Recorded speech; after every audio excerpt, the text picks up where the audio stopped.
Good morning. I'm Reverend Chris Jimerson, co-lead settled minister here at the church. I am 6 foot tall. I have brownish, blondish, grayish hair. I am wearing my rainbow Side with Love chalice stole because those are things that ground me, and I am technically out on sabbatical. How's that for bad timing? I wanted to come in this morning after the events of this week and be with my people.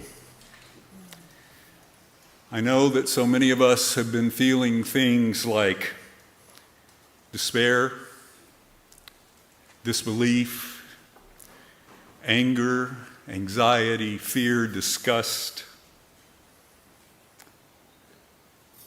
I've been feeling all of that and so much more. Right now, I'm pretty squarely centered in the anger defiance stage of my reaction. So it says I'm supposed to offer words of solace and lament. I'm not sure if it's the right time for that, or maybe it's exactly the right time for that. I don't know.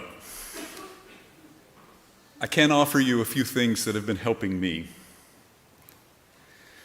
The first is that I know those emotions I mentioned can be something that we experience as painful. I think, though, that they are like when we feel physical pain. They're telling us we need to pay attention to something that will bring us harm unless we make change. And so if we try to not pay attention to those emotions, try to move through them too quickly, we can sort of latch onto a kind of false hope that doesn't bring change, that won't sustain us as we go forward. By moving through them, we learn what we have to do, where we need to go next, how we find a true hope in our world.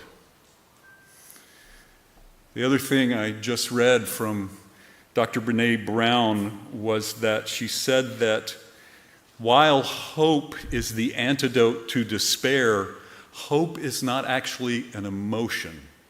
It is a cognitive, behavioral aspect of our life. It is the way that we think and do and be in the world. So to find that hope, again, we have to move through these emotions. Here's what I know. I know we need this religious community of love and support more than ever before.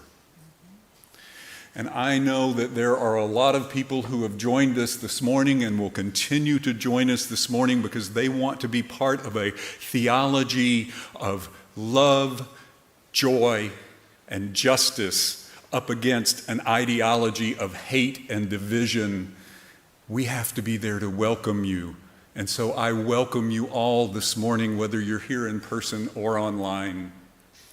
And finally, I know that theology centered in love, justice, and joy is needed now more out in our community, in our state, in our nation, and our world than ever, and that we have to be there. We have to show up because our world needs us to live that mission more than ever, where we show up to nourish souls, transform lives, we show up to do justice, we join with others in solidarity, and we build the beloved community, because it is the beloved community that will move us through this ideology of hate and division back to a place of joy, of justice, of love.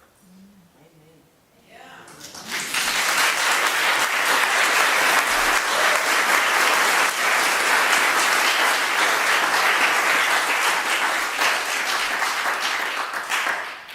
Those forces want us to feel that we have no power. As long as we center ourselves in love and relationship, we have all the power we need. That is the way forward. I love you. I'll be here after the service if you'd like to talk. I'm going to go now and join our folks online because I want you to know that you are part of this theology of love, justice, and joy too. I'll see you after the service.